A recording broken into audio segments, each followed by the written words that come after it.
Kejadian 1 ayat 26 sampai 27. Berfirmanlah Allah, baiklah tidak menjadikan manusia turut gambar dan berpakai dasi yang berkuasa atas ikan ikan di laut dan burung-burung di udara, dan atas seluruh ternak, atas seluruh bumi, dan atas seluruh binatang-binatang yang melayang di bumi.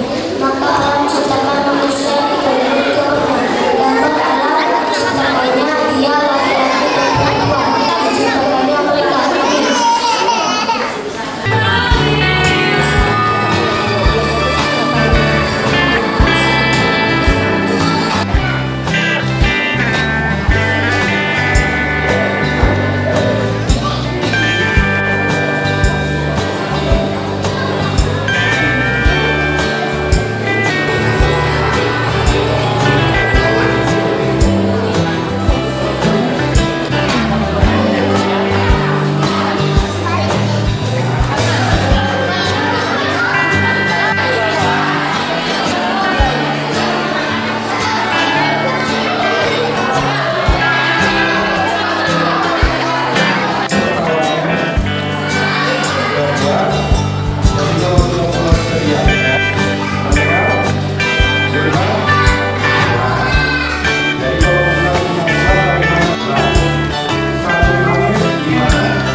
Yang kelas 5, coba tunjuk tangan yang kelas 5.